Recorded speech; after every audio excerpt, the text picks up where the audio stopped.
IT రంగంలో హైదరాబాద్ ఇప్పుడు అగ్రగామిగా ఉంది. ప్రపంచంలోనే ఒక హబ్గా మారిపోయింది.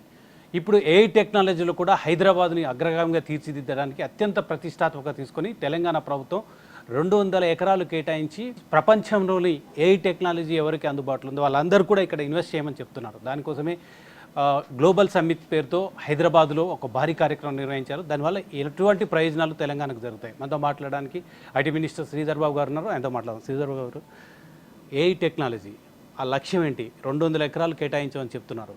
ఎన్ని దేశాల నుంచి ఏఐ టెక్నాలజీలో పెట్టుబడులు పెట్టడానికి ఇక్కడికి వచ్చారు?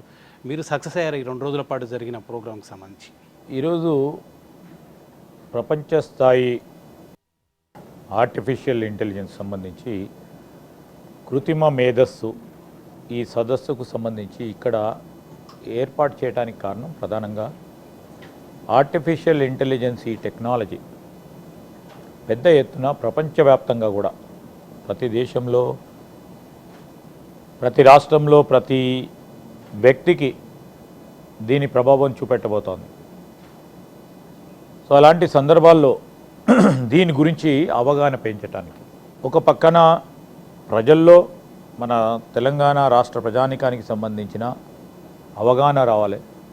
ఈరోజు కృత్రిమ మేధస్సు ఈ ఆర్టిఫిషియల్ ఇంటెలిజెన్స్ అంటే ఏంటి, దీనికి సంబంధించి రేపు రాబోయే కాలంలో ఏ విధంగా ప్రభావితం చేయబోతుంది అనే అంశాలపై ఓ ప్రక్కన సెన్సిటైజ్ చేస్తూ అందరినీ, రెండో ప్రక్కన ప్రభుత్వం ఏం చేయాలి, రేపు ప్రభుత్వము పాలసీ విధానాలు ఏ విధంగా ఉండాలి, విధానపరమైన నిర్ణయాలు ఏ విధంగా తీసుకోవాలి, మూడో అంశము ఇప్పటికే పెద్ద ఎత్తున గత 3 దశాబ్దాల నుంచి సాఫ్ట్వేర్ రంగంలో అగ్రగామిగా నిలిచిన హైదరాబాద్ తెలంగాణ రాష్ట్రం రేపు రాబోయే కాలంలో కూడా ఆర్టిఫిషియల్ రంగంలో మొదటి స్థానంలో నిలపాలనే ఆకాంక్ష, ఒక ఆలోచన, ఒక దూరదృష్టితో ఈ సదస్సును నిర్వహిస్తూ ఉన్నాం.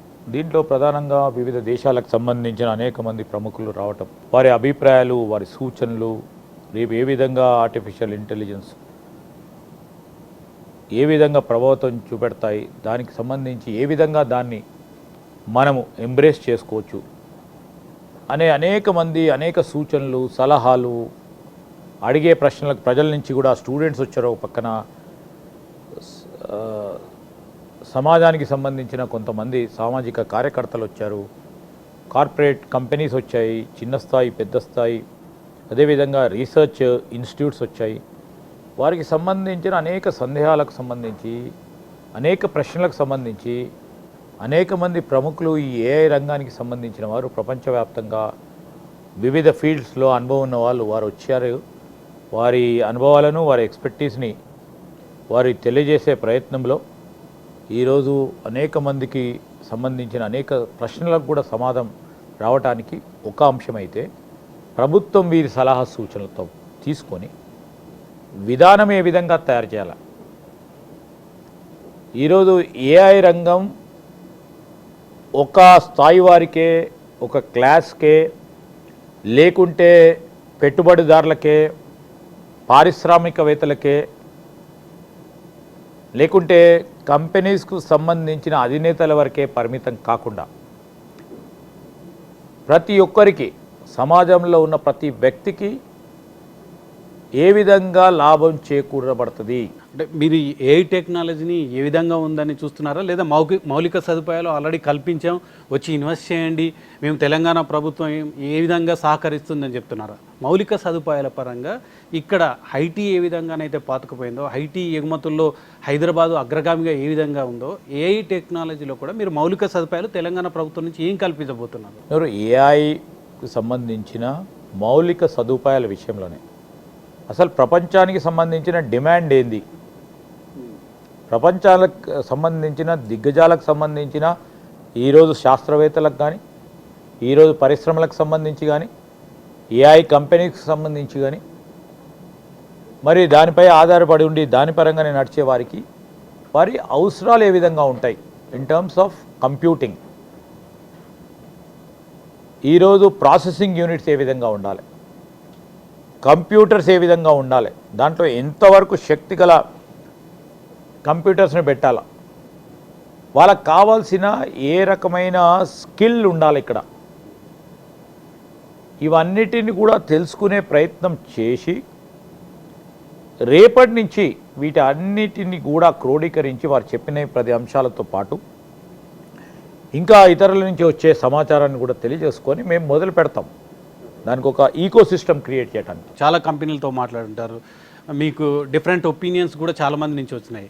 అవన్నీ క్రోడీకరిస్తే ఏం అవగాహనకు వచ్చారు ఇప్పుడు ఇది మీద? ఇప్పుడు కాదు, ఇంకా 2-3 రోజుల తర్వాత, ఇవాళ కూడా నడుస్తూ ఉంది, సెషన్స్ నడుస్తూ ఉన్నాయి. సెషన్స్ నడిచిన తర్వాత నిన్న జరిగింది, ఇవాళ జరిగింది, దాని తదుపరి ఉదాహరణకి మీడియా రంగం ఉందనుకోండి. మీడియా రంగానికి సంబంధించి రేపు ఏఐ ఏ విధంగా రాబోతూ ఉంది, క్రౌడ్ సోర్సింగ్ అంటాం మేము, క్రౌడ్ సోర్సింగ్ ఆఫ్ ఇన్ఫర్మేషన్, సమాచారాన్ని తెలుసుకోవడానికి కూడా ప్రయత్నం చేస్తాం. ఈరోజు నేను ఈ విధంగా న్యూస్ చదువుతా ఉన్నా, రేపు రాబోయే కాలంలో ఈ విధమైన అంశాన్ని మీరు మాకు పాలసీ విధానంలో పెట్టండి అని సమాచారం అందిస్తే వారు చెప్పింది కూడా ఆలోచన చేసి బేరీజ్ చేసుకొని ఆ పాలసీ విధానాన్ని ఏర్పాటు చేయడానికి దాంట్లో చేసే ప్రయత్నం చేస్తాం. రెండవది, రేపు రాబోయే కాలంలో మంచి ఏంది చెడు ఏంది, దీంట్లో చెడు ఎంతవరకు ఇబ్బంది పెడుతుంది ప్రజానికానికి అన్నీ కూడా దృష్టిలో పెట్టుకోం. ఎథికల్, నాన్ ఎథికల్, నైతికం, అనైతికం. ఇక్కడ మెయిన్ పాయింట్ ఏంటంటే, ఇంతకుముందు ఐటీ హైదరాబాద్ అగ్రగామిగా ఉన్నప్పటికీ ఐటీ రంగంలో ఉన్న నిపుణులు బయట రాష్ట్రాల నుంచి, బయట దేశాల నుంచి వచ్చి చేసే వాళ్ళే హైదరాబాద్లో ఎక్కువ ఉన్నారు. తెలంగాణకు సంబంధించిన నిరుద్యోగులకు కానీ ఇక్కడ పెద్దగా అవకాశాలు రాలేదని మొదటి నుంచి కూడా ఉంది. మీరు ఏ టెక్నాలజీని అందుబాటులోకి తీసుకొచ్చినా, ప్రపంచ దేశాల నుంచి వచ్చిన ఒపీనియన్ తీసుకొని ఏ విధంగా నిర్వహించాల్సి వచ్చినా, అసలు ఏఐకి సంబంధించిన విద్యార్థులకు డెవలప్ చేయకుండా, స్కిల్ డెవలప్ చేయకుండా మీరు తీసుకొచ్చి పెడితే మళ్ళీ బయట వాళ్ళకి అవకాశాలు దొరుకుతాయి. అప్పుడు తెలంగాణ విద్యార్థులకు, నిరుద్యోగులకు ఏం దొరుకుతుంది? మీరు అంటే విద్యాలయాల్లో కానీ లేదా యూనివర్సిటీలో కానీ ఏఐ టెక్నాలజీ పెట్టడం వల్ల ఏం ఉపయోగపడుతుంది? ఇప్పుడు మేము సంకల్పించినాం, పని మొదలవుతూ ఉంది. ఈ మధ్యలో మీరు చెప్పినట్టు ఖచ్చితంగా కూడా మీరు చెప్పిన దాంట్లో చాలా అర్థం ఉంది. ఇంతవరకు కొనసాగిన ఈ పయనం మన రాష్ట్రానికి సంబంధించిన అనేక మంది విద్యార్థులకు కానీ, నిరుద్యోగ యువతకు కానీ పెద్ద ఎత్తున లాభం జరగలేదని మీరు అంటున్నారు.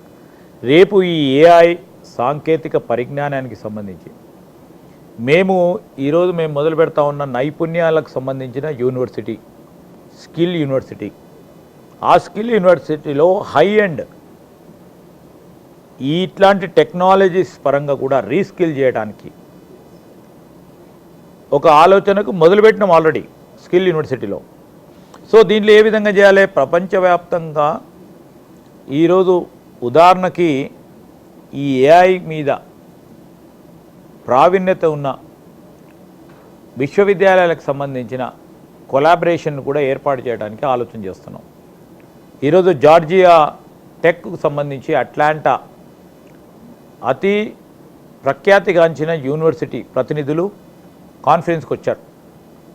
వారిని మేము కోరినాం, మీ ఆన్లైన్ కోర్సెస్ మా స్కిల్ యూనివర్సిటీస్తో ఈరోజు మనం కొలాబరేట్ చేద్దాం. దానివల్ల మన రాష్ట్రానికి సంబంధించిన నిరుద్యోగ యువకులకు మేము ఏఐలో ప్రావీణ్యత సంపాదించాలని ఆలోచన చేసే మన రాష్ట్రానికి సంబంధించిన ప్రజలకి ఆ విధమైన కోర్సులు ఉపయోగపడే విధంగా ఉంటుంది. వాళ్ళు కోర్సులు పూర్తి స్థాయిలో కంప్లీట్ చేసేవారు. మా ఏఐసిటీ కానీ రేపు రాబోయే కాలంలో, అంటే ఇదంతా ఇప్పుడే ఎవల్యూషన్ జరుగుతుంది.